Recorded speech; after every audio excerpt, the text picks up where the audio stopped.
Lectura del Santo Evangelio según San Mateo.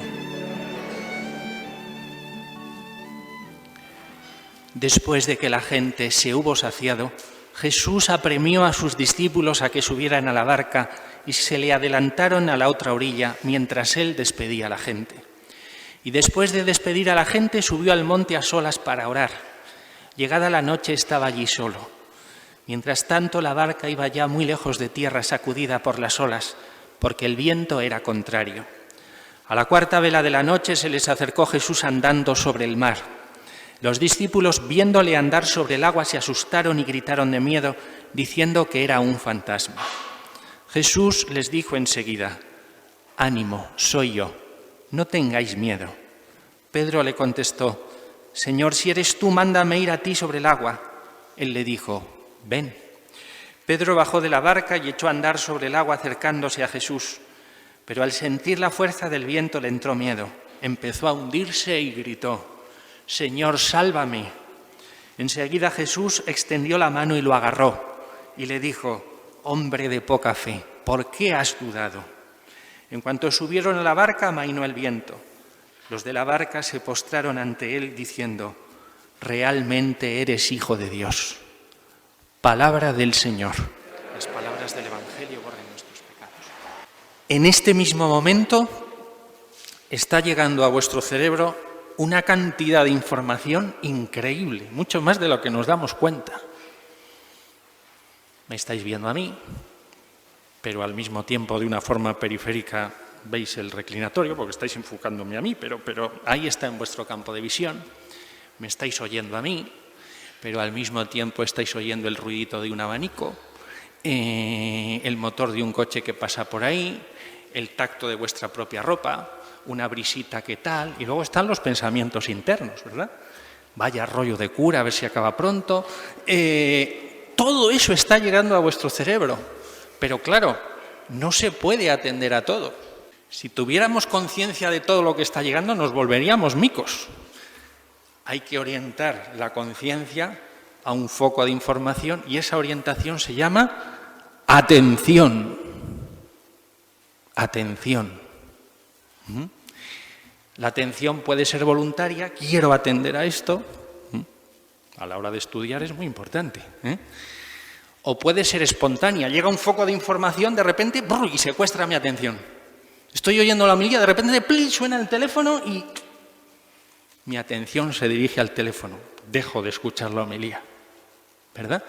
A veces cuando un foco de información es así tan intenso, puede crear en nosotros una reacción anímica, una reacción emotiva tan grande que todo lo juzguemos por esa reacción, parcialmente, equivocadamente, y descuidemos todo lo demás.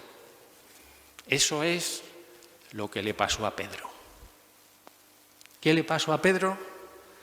Dice que al sentir la fuerza del viento le entró miedo. Al sentir la fuerza del viento le entró miedo y empezó a hundirse. No es que no haya viento, no es que el viento no tenga fuerza, y la fuerza del viento puede ser cuando se caen las tejas, los árboles, los señores, El problema no es ese, el problema es que por la fuerza del viento se le olvidó que estaba Jesús allí. Se le olvidó que hasta hace un instante él mismo estaba caminando sobre el agua. Se le olvidó, sintió la fuerza del viento. Nosotros sentimos la fuerza del viento en la vida. Sentimos la fuerza de la muerte que nos zarandea. Sentimos la fuerza del sufrimiento. Sentimos esta barca, que es la barca de Pedro, la barca de la Iglesia, pues navega con la fuerza del viento en contra. El viento del secularismo, el viento del materialismo, el viento... Lo que no se nos puede olvidar es que ahí está Jesús.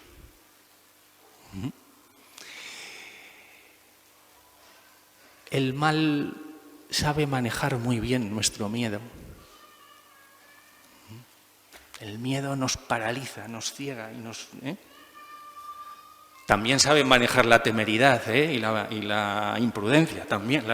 Los extremos los maneja muy bien. Maneja nuestro miedo. Y nosotros dejamos de tener ante la vista lo más importante. El problema de la vida es un problema de atención. Hay una atención inmediata, que son los estímulos que me llegan, y hay una atención habitual de fondo. ¿Qué es lo que llevo en el corazón? ¿A qué está mi corazón atento? ¿Qué es lo que pesa en mi vida? Parece bastante constante en la palabra de Dios el miedo es inversamente proporcional a la fe. A más fe, menos miedo. A Pedro le entró miedo y empezó a hundirse. Oligopiste le llamó Jesús. No es un taco, sino que es una palabra griega hecha de dos. Poco y fe. O sea, como si le hubiera dicho así, todo junto. ¡Poca fe! ¿Por qué has dudado? Poca fe. En otra ocasión dice a los discípulos, ¿por qué tenéis miedo? Poca fe. Antes de su pasión, no se turbe vuestro corazón, creed en Dios y creed también en mí. El miedo es que hay gente que se piensa que su miedo está justificado porque tiene fe, precisamente, ¿no? No es que como tengo fe y veo lo que pasa y tal, pues, madre mía, que... Pues no, la palabra de Dios nos dice todo lo contrario, que a más fe menos miedo. Entonces, el miedo es una reacción humana, espontánea, normal. Jesús tuvo miedo, el Evangelio lo dice así, con esa claridad. Jesús tuvo miedo. Una cosa es que en un momento dado sintamos el miedo y otra cosa es que el miedo dirija nuestra vida. Que el miedo sea el prisma por el que lo juzgo todo y lo decido todo. Qué falta de perspectiva. Muchas veces, el mal, a través de esas reacciones emotivas que tenemos, el mal nos hace juzgar con esa falta de perspectiva. Fíjate qué mal la Iglesia, qué mal.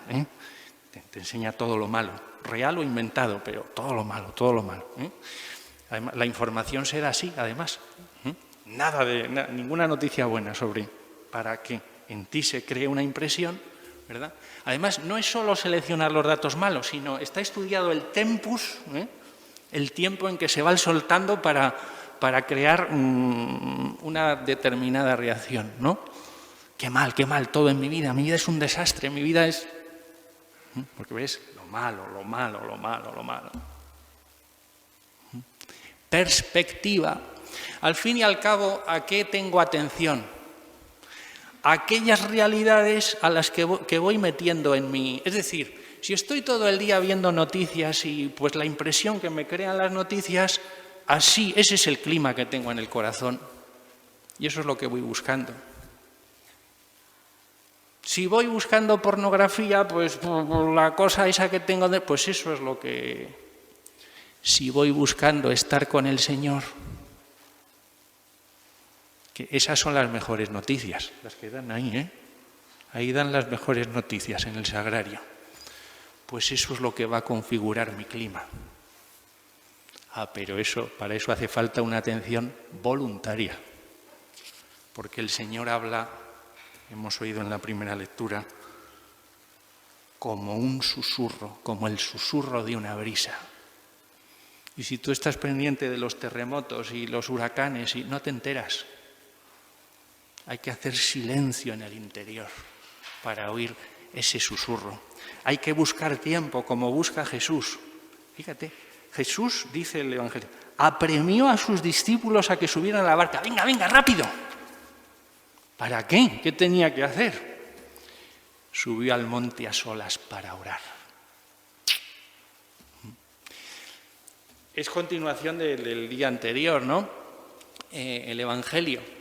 Su idea primera era eso, ir a un sitio tranquilo. Se encontró un montón de gente. Bueno, pues por caridad, Se puso a enseñarles con calma, sin prisa. Esto por amor a esta gente, sin prisa. Pero cuando ya hemos terminado, no perdamos el tiempo. Deprisa a orar. Las cosas de Dios merecen prisa. Casi iba a decir que solo las cosas de Dios merecen prisa. Jesús tiene prisa para estar con su Padre. Qué fácil es la tentación, ¿no?, de la oración. Bueno, después la puedo hacer. Qué fácil es esa tentación, que es un diferir que tiende a que se pierda ahí en la... Y se fue a orar.